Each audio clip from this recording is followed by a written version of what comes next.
Hello guys, namaste, welcome back to my channel. As you all know that my name is Pragya and I have been selected as a math science teacher for class 6 to 8 through BPSC TRE2 exam. So आज मैं हाजिर हुई हूँ आप लोगों के लिए TGT science के सिलेबस लेके। बहुत सारे रिक्वेस्ट आ रही थी to make a syllabus video for class 9 10th science. तो हमने पहले भी बात की थी, मैंने लास्ट वीडियो जो बनाया है वो TGT साइंस के कंप्लीट स्ट्रेटजी वीडियो बनाई है कि आप कहाँ से कौन सी बुक से पढ़ सकते हैं, क्या क्या मतलब कौन से चैप्टर्स आपको पढ़ने हैं, आई मीन टू से कि कौन से क्लास के बुक्स पढ़ने हैं आपको या फिर कहाँ से पढ़ना है, वो मैंने आपको बताया था।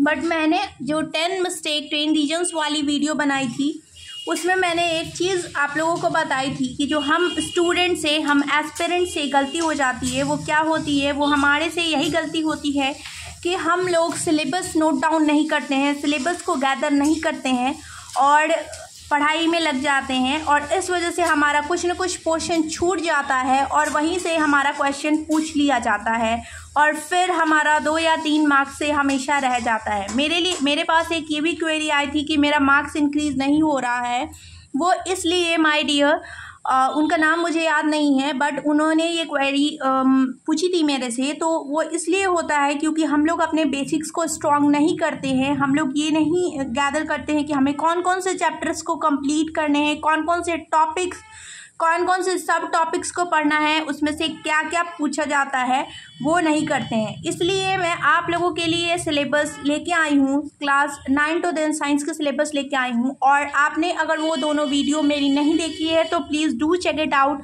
मैं उस वीडियो की लिंक इसमें डाल दूँगी, डिस्क्रिप्शन में डाल दूँगी और TGT साइंस की जो स्ट्रैटेजी वीडियो है मैं उसकी भी वीडियो डाल दूंगी 9 10th की और 6 to 8 मैथ साइंस के लिए भी आप लोग प्रिपेयर कर ही रहे होंगे क्योंकि अगर आप TGT साइंस दे रहे हैं तो उसके लिए भी प्रिपेयर कर रहे होंगे। तो उसके भी लिंक को मैं डिस्क्रिप्शन में डाल दूंगी। उसे मैं 2 पार्ट में मैंने बना रखा है, एक बिगिनर्स के लिए और एक है प्रो के लिए, मतलब कि जिनकी तैयारी हो रही है और उन्हें कैसे करना है, मैं सब कुछ मैंने डिटेल्ड में उसमें बात कर रखी है।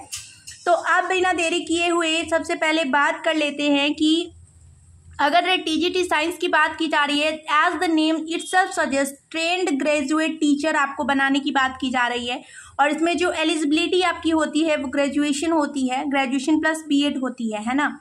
तो आप ग्रेजुएट स्टूडेंट हैं और आपको 10th तक के बच्चों को पढ़ाना है। तो एज अतुल प्रसाद जी ने हमें बताया था कि ग्रेजुएशन तक की नॉलेज आपको होनी चाहिए। तो ग्रेजुएशन तक की बात तो हम नहीं करेंगे, लेकिन हाँ 11th 12th की बेसिक नॉलेज, ये नहीं कि 11th 12th इन डेप्थ पढ़ना है आपको, 11th 12th की थोड़ी बेसिक नॉलेज चाहिए आपको, लेकिन 9 10th तक की यानी कि 6 to 10th तक की आपको एकदम इन डेप्थ नॉलेज चाहिए, मतलब हर एक चीज़ के बारे में आपको जानना चाहिए।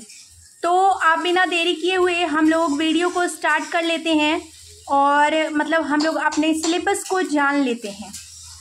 चलिए, तो सबसे पहले मैंने इन सिलेबस को आप बुक से रेडी किया है, दैट मीन्स मैंने सर्च किया है क्लास 6 to 10 तक की कौन कौन से चैप्टर्स आपको पढ़ने हैं, उसको मैंने नोट डाउन किया है और उसके बाद मैं आपको ये बताऊंगी। अब आप ये चैप्टर्स ये देख के डर मत जाना क्योंकि कुछ मैं आपको एक प्रूफ देना चाहती हूँ कि 6 to 10 की मैंने बात कल की है। तो बहुत लोग ये सोच रहे होंगे कि मतलब इतने चैप्टर्स कैसे पढ़ पाएंगे, तो मैं आपको ये दिखाना चाहती हूँ कि ये जो चैप्टर्स जब आप पढ़ेंगे ना तो कुछ क्या बहुत हद तक चैप्टर्स जो है वो टैली कर जाते हैं, बस इनके नेम्स चेंज कर दिए जाते हैं और आपको पूछा इसी में से जाता है ना, मतलब टैली कर जाते हैं, चाहे 6 हो 8 हो 10 हो ऐसे करके, या फिर 7 9 के चैप्टर्स टैली कर जाते हैं, 11th के चैप्टर टैली कर जाते हैं और चैप्टर्स टैली करने की वजह से थोड़ा सा अप लेवल का भी पूछ लिया जाता है, यानी कि 11th 12th के भी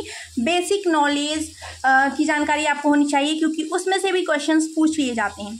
तो चलिए 6 क्लास की जब हमने बुक को देखा तो उसमें हमें चैप्टर्स कौन कौन से नज़र आए, देखिए foods and its components, fiber to fabric materials, separation of substances, changes, reversible and irreversible plants, body movements, living organism and their surroundings, motion and its type, light, shadow and reflection, electricity and circuits, fun with magnets, water, air, garbage in, garbage out. अब मैं आपको in details इसमें इसलिए नहीं बता रही हूँ, बस आप चाहे तो उसको स्क्रीनशॉट ले सकते हैं या फिर पॉज करके वीडियो को, इन चैप्टर्स को एक बार सरसरी निगाह से देख सकते हैं। लास्ट में, एंड में, मैंने इस वीडियो के एंड में मैंने मैं चैप्टर की बात करूंगी, यानी कि समराइज कंपाइल्ड चैप्टर्स की बात करूंगी कि ये सारे चैप्टर्स, मतलब कुछ चैप्टर्स मिला के उसमें पूछ दिए जाते हैं, और इसके लिए आपको एक एक चैप्टर उठा के पढ़ने की ज़रूरत नहीं है। अगर आप उन सब चैप्टर्स को भी यूट्यूब पे सर्च करके और पढ़ लेंगे और बुक्स को पढ़ लेंगे, बुक्स मत भूलना प्लीज़, मैं ये बता रही हूँ, क्योंकि बुक्स पढ़ना बहुत ज़्यादा ज़रूरी है, तो आपके लिए बेनिफिशियल होगा और अच्छा होगा और आप एग्ज़ाम में अच्छे से आंसर दे पाएंगे, है ना। तो चलिए मैं इन डिटेल्स आपको बात कर लेती हूँ। चैप्टर 6 की मैं थोड़ा सा ओवरव्यू दे देती हूँ, क्लास 6 के चैप्टर्स की। जैसे फूड एंड इट्स कंपोनेंट है, तो फूड और कंपोनेंट में आपका वही हो जाएगा, जितना विटामिन्स, न्यूट्रिएंट्स जो आपके आते हैं, न्यूट्रिशन आ जाएंगे।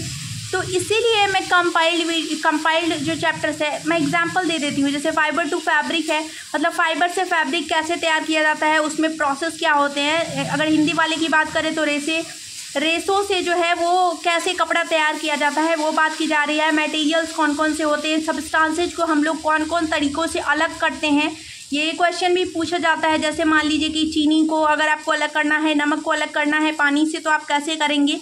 ये सारे प्रोसेस होते हैं। चेंजेस इरिवर्सिबल और रिवर्सिबल, यानी कि ऐसे चेंज जिनको आप रिवर्स कर सकते हैं, यानी कि अगर उनके अंदर बदलाव आ गई तो ठीक है। इरिवर्सिबल चेंज जिनके अंदर बदलाव नहीं आ सकती है, जैसे मान लीजिए दूध से दही तैयार किया जाता है, तो आप दही से दूध तैयार नहीं कर सकते हैं, है ना।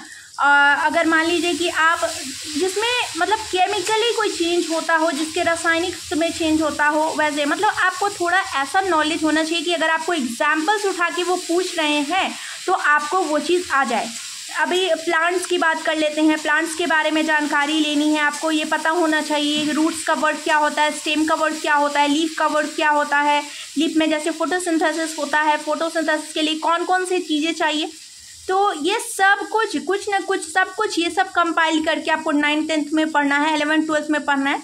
इसलिए मैं चैप्टर्स के 1 by 1 सिर्फ नेम बता दे रही हूँ, और आप चाहे तो उसको स्क्रीनशॉट ले सकते हैं या फिर इसको नोट डाउन जरूर कर लीजिएगा अपनी कॉपी में, ताकि अगर आपको एक सरसरी निगाह से आप देखें तो आपको ये चीज़ समझ में आ जाए, या कि हाँ आपको ये चीज़ आता है या नहीं। जैसे लाइट, शैडो एंड रिफ्लेक्शन, मतलब ये सब बहुत इंपॉर्टेंट चैप्टर है। और अभी मैं जब नेम बोलूँगी ना आपको खुद आइडिया चल जाएगा कि मैं कितना सही हूँ। नेक्स्ट बात कर लेते हैं क्लास 7 की, तो वो है हमारा nutrition in plants and animals, fibre to fabric, heat and temperature, its transfer, acids, bases and salts, physical and chemical changes, weather, climate and adaptation, winds, storms and cyclone, soil, respiration, transportation, reproduction, motion, electric current and its effect की बात करें तो वो heating effects होता है या फिर magnetic effects of electric current होता है। नेक्स्ट है हमारा light, water, waste water story, यानी कि वाटर हमारे लिए कितना जरूरी है, फर्स्ट हमारे लिए कितना जरूरी है, वेस्ट वाटर यानी कि पानी की बर्बादी को कैसे रोक सकते हैं, सीवेज ट्रीटमेंट कैसे कर सकते हैं, ये सब है। चलिए let's come to class 8 syllabus, यानी कि क्लास 8 के चैप्टर्स की हम बात कर लेते हैं। तो हमारा क्या है, देखिए, the first one is crop production and management. उसके बाद है हमारा माइक्रो ऑर्गेनिजम्स। माइक्रो ऑर्गेनिज्म हमारे फ्रेंड हैं, फोए हैं। कैसे? माइक्रो ऑर्गेनिज्म वही होते हैं जिन्हें हम लोग देख नहीं सकते, अपनी नंगी आंखों से नहीं देख सकते। उसको देखने के लिए एक माइक्रोस्कोप यानी कि सूक्ष्मदर्शी की आवश्यकता पड़ती है। जैसे मैं कुछ एग्जांपल्स ऐसे देके समझा सकती हूँ कि इसको आप कैसे पढ़ेंगे माइक्रो ऑर्गेनिज्म में। जैसे दही बनाने के लिए माइक्रो ऑर्गेनिज्म का यूज़ किया जाता है। आपका जो ईस्ट का फर्मेंटेशन होता है, या फिर आपका जो ये ह्यूमस रेडी होता है, उसमें भी माइक्रो ऑर्गेनिजम्स एक्ट करते हैं। माइक्रो ऑर्गेनिजम्स आपके लिए आपके दोस्त साबित होते हैं और आपके लिए हानिकारक भी होते हैं। तो ऐसे थोड़ा आपको मतलब उसके एग्जाम्पल्स का नॉलेज होना चाहिए। इसलिए मैंने बोल रखा है आप लोगों को कि अगर आपका बेसिक बिल्कुल स्ट्रॉन्ग नहीं है तो start studying the NCERT book. अगर आप साइड बुक नहीं पढ़ना चाहते तो कोई बात नहीं, बेसिक बुक को उठाइए और उसको पढ़िए। अगर बुक नहीं लेना चाहते हैं तो बस गूगल पे यूट्यूब पे जाइए। मैंने बता रखा है आपको, मैग्नेट फ्रेंड्स चैनल है। या फिर ऐसे भी अगर आप मैग्नेट फ्रेंड्स पे इंग्लिश में मैम बता रही हैं, इंग्लिश की आपको नहीं समझ में आता है, तो आपको क्या करना है, आप जाएंगे और सर्च करेंगे क्लास 6 विज्ञान चैप्टर 1 और उसके बाद आपको फूड आ जाएगा, फूड एंड इट्स कंपोनेंट्स आ जाएगा और उस चैप्टर को आप पढ़िए। उसमें से जितना नोट्स आपको बताया जा रहा है उसको नोट डाउन करिए और तब आप क्वेश्चन के आंसर करिए। आप देखिएगा कि आपका नॉलेज कितना धीरे धीरे डेवलप कर जाएगा और अभी आपके पास टाइम है, आप ये चीज़ कर सकते हैं। बुक पढ़ना अगर आपको दिक्कत लगता है तो आप ऐसे ही पढ़िए, 1 बाय 1 पढ़िए या फिर क्लास 6 साइंस के एनसीईआरटी करके एलेबोरेट कर लीजिए, यूट्यूब पे खोज लीजिए। आप ऐसे करके पढ़ेंगे तो ज़्यादा अच्छा होगा। और देखिए, मैं अपने एक्सपीरियंस से बता रही हूँ कि आप क्लासेस लेंगे तो क्लासेस में क्या होता है, इन्हीं सब चीज़ों को कंपाइल करके पढ़ा दिया जाता है और फिर आप 100% क्लासेस पे डिपेंड कर जाते हैं।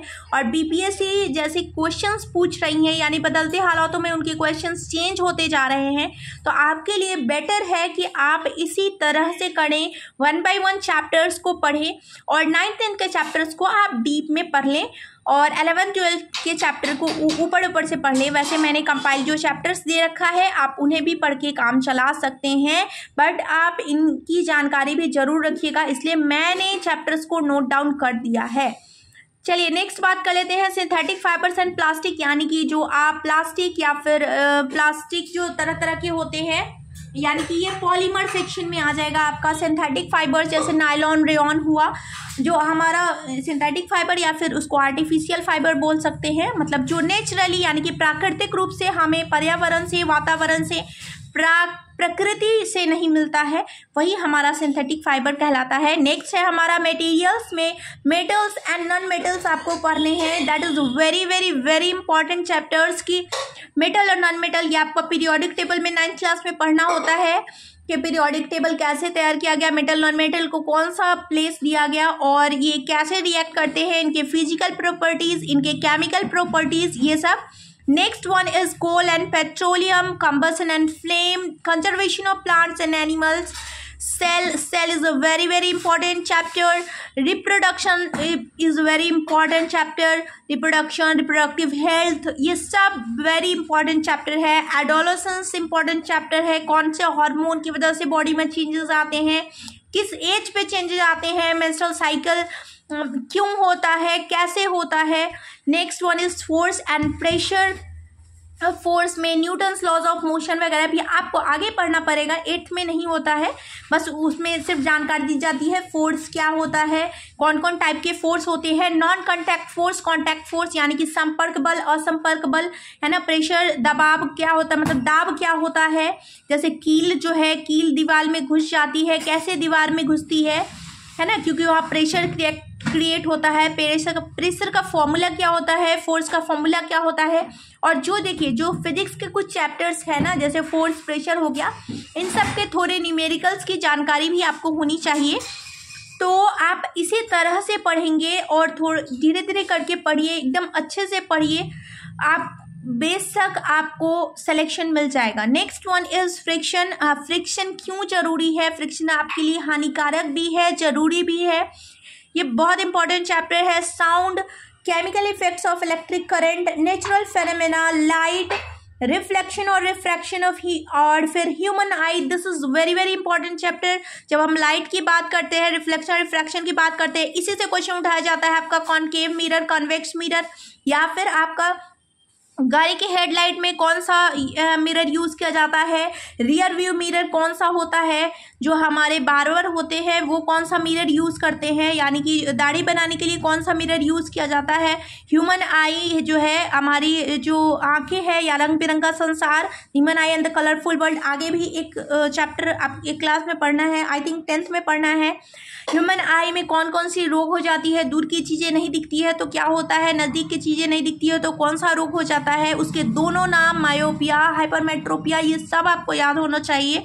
और इनका जो हम लोग निदान है वो कौन से लेंस के थ्रू करते हैं वो आपको पता होना चाहिए। Stars and solar system, air and water pollution, ये सब आपको आइडिया लग गया होगा। एयर वाटर पॉल्यूशन क्या होता है, एयर पॉल्यूशन कैसे हो जाता है, वाटर पॉल्यूशन जो होता है पानी जो प्रदूषित हो जाती है, और पानी में कौन कौन से मेटल्स की वजह से कौन कौन सी बीमारी हो जाती है, कैडमियम पड़ने पे कौन सी बीमारी होती है, ये सब आपको आना चाहिए। पानी से, पेयजल से जो हमें रोग हो जाता है वो रोग कौन सा होता है, टाइफाइड किसके वजह से होता है, ये सब आपको पता होना चाहिए। ह्यूमन हेल्थ एंड डिजीज भी एक चैप्टर है, उसमें भी आपको ये सब जानना है। नेक्स्ट वन इज 9th की बात कर लेते हैं। तो force and laws of motion, जिसकी मैं अभी बात कर रही थी, न्यूटन्स लॉज ऑफ मोशन, जो 3 लॉज ऑफ मोशन है, वो उसका एप्लीकेशन यानी कि उसके फॉर्मूला है आपको पता होना चाहिए, कैसे अप्लाई करते हैं वो पता होना चाहिए। Next one is gravitation, gravitation के फॉर्मूला आपको पता होना चाहिए, ग्रेविटेशनल लॉ पता होना चाहिए आपको, ये बहुत ही ज़रूरी है। इसलिए मैं बोल रही थी कि बुक से पढ़िए, आपका बेसिक बहुत ज़्यादा स्ट्रांग हो जाएगा। और मैं थोड़ा फास्ट बोल रही हूँ क्योंकि वीडियो बहुत ज़्यादा लंबा ना हो जाए, इसलिए मैं फास्ट बोल रही हूँ। आप चाहे तो इसे स्लो करके देख सकते हैं। Next one is motion, motion भी ज़रूरी है, motion is very important chapter. Motion से रिलेटेड क्वेश्चन आते हैं आपके, जैसे जो हमारे 3 फॉर्मूलाएँ हैं, S equal to U T plus half A T square, V is equal to U plus A T, और फिर हमारा V square is equal to U square plus 2as। इसमें एस क्या है, उनके ग्राफ कैसे चेंज होते हैं, ये सब आपको पता होना चाहिए। मोशन में लीनियर मोशन, रोटेशनल मोशन क्या होता है, फिर आपका सर्कुलर मोशन में जो होता है वो आपको पता होना चाहिए। उसमें mv² यानी कि काइनेटिक एनर्जी वगैरह का भी नॉलेज आपको होना चाहिए, कैसे चेंज करते हैं वो। उसके बाद साउंड है, साउंड जो है वो कैसा वेव है, ये पता होना चाहिए इनके लिए। वेव भी एक चैप्टर है, वो भी आपको पढ़ना है, साउंड एंड वेव्स। मैं यहाँ नोट डाउन कर देती हूँ। Next one is atoms and molecules, ये तो आपको पता ही है कि कितना इंपॉर्टेंट चैप्टर्स है। एटम्स में कौन कौन से कंपोनेंट होते हैं, प्रोटॉन, न्यूट्रॉन, इलेक्ट्रॉन होते हैं, ये कैसे ज़रूरी होते हैं, एटॉमिक नंबर किस पे डिपेंड करता है, एटॉमिक मास किस पे डिपेंड करता है, मॉलिक्यूल्स कैसे रेडी होते हैं, है ना। मतलब ये आपको आइडिया होना चाहिए, है ना। और मॉलिक्यूल्स, एटम्स, जो मॉलिक्यूल्स या कंपाउंड्स जो हमारा बनता है वो कैसे बनता है, कौन से बॉन्ड्स के थ्रू बनता है, बॉन्ड्स के टाइप कौन से होते हैं, यानी कि बंध, रासायनिक बंध कौन कौन से होते हैं, उसके टाइप, उसके प्रकार कौन से होते हैं। मैटर भी देखिए, फिर से मैटर रिपीट हो रहा है, एटम्स मॉलिक्यूल्स रिपीट हो रहा है, ग्रेविटेशन मोशन रिपीट हो रहा है, force and laws of motion repeat हो रहा है, इसलिए मैं बोली कि वो कॉमन चैप्टर्स हो जाते हैं। इस next one is diversity in living organisms, थोड़ा पेशेंस बना के रखिएगा और इसको देखते जाइएगा। Next one is improvement in food resources, food resources को हम लोग कैसे इम्प्रूव कर सकते हैं, कैसे अच्छा बना सकते हैं। जो हमारा वाइट रिवॉल्यूशन, येलो रिवॉल्यूशन हुआ, वो सब कब आया, कैसे हुआ, और वाइट रिवॉल्यूशन किससे रिलेटेड है, येलो रिवॉल्यूशन किससे रिलेटेड है, ग्रीन रिवॉल्यूशन किससे रिलेटेड है। Next one is natural resources कौन से हैं। सेल देखिए फिर से आ रहा है, सेल में आपका हर चीज़ आपको पता होना चाहिए। राइबोसोम का काम क्या होता है, गोल्जी बॉडी का काम क्या होता है, मैं एक बस एग्जाम्पल के थ्रू आपको समझा रही हूँ। एक एक पॉइंट को अच्छे से पढ़िएगा। ये सब चैप्टर्स बहुत बहुत इंपॉर्टेंट चैप्टर्स हैं। टिश्यू जो है, टिश्यू की टाइप कौन सी है, मेरिस्टेमेटिक टिश्यू, परमानेंट टिश्यू किस में होता है, एनिमल में होता है, प्लांट में होता है, सेल में जो होता है, प्लांट सेल और एनिमल सेल में क्या डिफरेंस है, किसमें कौन चीज़ पाया जाता है ना, ये सब पता होना चाहिए। Why do we fall ill, या फिर इसको हम ऐसे बोल सकते हैं डिजीजेज, ह्यूमन डिजीजेज आप बोल सकते हैं। तो मैं इसको यहाँ पे नोट डाउन कर दे रही हूँ।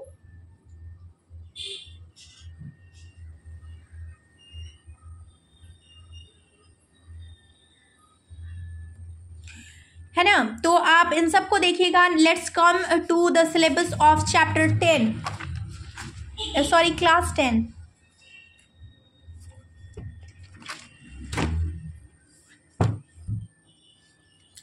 Okay, next let's see. तो हमारा चैप्टर क्लास 10 की बात कर लेते हैं। तो हमारा चैप्टर्स आ गया chemical reaction. This is very important chapter, आपने देखा भी होगा, मैंने लास्ट वीडियो में भी इसके बारे में बात की थी chemical reactions and its types कर देते हैं इसको, मतलब ये कौन से टाइप के होते हैं ये आपको पता होना चाहिए।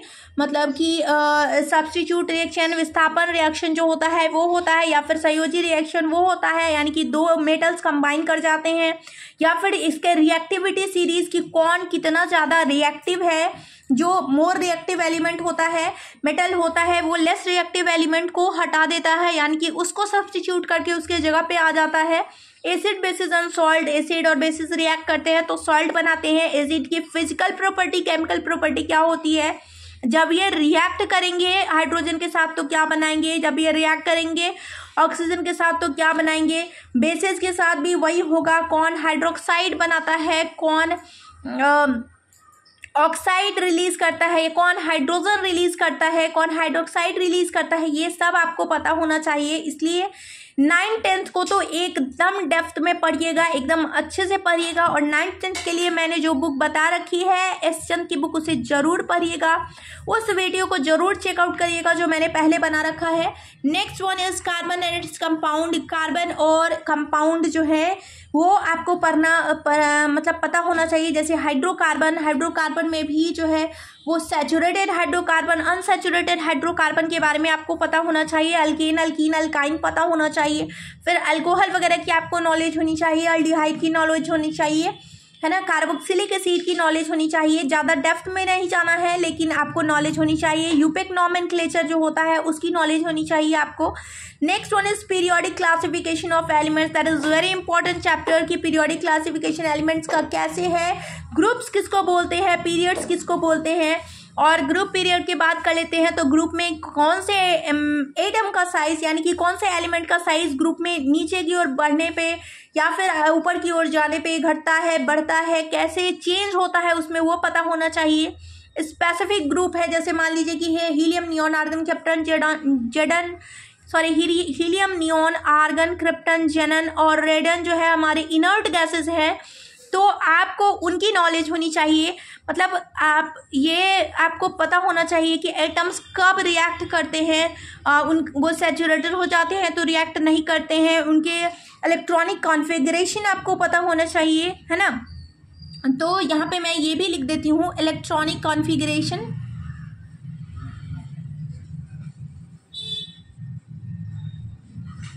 Okay, next one is life processes. Life process is a very important chapter, बहुत ज़्यादा important chapter है, क्योंकि लाइफ, जीवन से रिलेटेड जितने प्रोसेस होते हैं सब इसमें आ जाते हैं। इसलिए आप प्लीज़ मेरे उस वीडियो को चेकआउट जरूर करिएगा, एच चंद की बुक जरूर पढ़िएगा। Next one is control and coordination, reproduction in plants and animals, heredity and evolution, light, reflection and refraction, human eye in colourful world, electricity, magnetic effects of electric current, sources of energy, our environment and sustainable management of natural resources. Natural resources का sustainable management कैसे करें ताकि वो हमारे परपोते परपोतियों को भी नसीब हो सके, हम लोग उसका अपव्यय ना करें, वो चीज़ हमें पता होना चाहिए। और आवर एनवायरमेंट से रिलेटेड जितने भी इम्पॉर्टेंट चीज़ है, जैसे ओजोन लेयर का डिप्लीशन से लेके हर कुछ क्यों हो रहा है, कैसे उसको बचा सकते हैं, CNG रिलेटेड क्वेश्चन, एनर्जी के सोर्सेज कौन कौन से हैं, वो सब आपको पता होना चाहिए। चलिए अब हम लोग आगे की बात कर लेते हैं कि आपको मैंने जो एक कंपाइल्ड बना रखा है कि कौन कौन से, मतलब जैसे होता है ना एक यूनिट में बहुत सारे चैप्टर आ जाते हैं, वैसे करके ये मैंने बना रखा है, तो इसे हम लोग देख लेते हैं। देखिए गाइज, हमारा जो वीडियो है वो काफ़ी लंबा हो रहा है, तो इसलिए मैं इसको यहीं पे पॉज कर देती हूँ और उसके बाद मैं इसका सेकंड पार्ट भी अपलोड कर दूँगी, तो आप उसमें कंपाइल्ड देख लीजिएगा। ऐसे ये चैप्टर्स देख के डरना नहीं है, मैंने बस आपको नोट डाउन कर दिया है कि आपके लिए आपको एक बेसिक नॉलेज हो जाए। मैंने जो नीचे वीडियो और नीचे जो चैप्टर्स हमने और लिख रखे हैं, मतलब मैंने नोट डाउन कर रखा है, उसको मैं पूरे अच्छे से डिस्कशन करके वीडियो बनाने वाली हूँ, इसलिए वो वीडियो और लंबा ना हो जाए। अब मैं 1 घंटे की वीडियो नहीं देना चाहती क्योंकि आप खुद बोर हो जाएंगे, तो पहले आप इसको अच्छे से देखिए और इसको प्लीज़ नोट डाउन कर लीजिए अपनी कॉपी में, और 1 बाय 1 देखिए कि इसमें से आपका बेसिक कितना अच्छा है, मतलब इसमें आपको कौन कौन सी चीज़ें आ रही हैं, कौन कौन सी चीज़ें नहीं आ रही हैं, किस पे वर्क करने करने की ज़रूरत है और मैं नेक्स्ट वीडियो अपलोड जल्दी ही कर दूँगी। तो मिलते हैं हम लोग नेक्स्ट वीडियो में।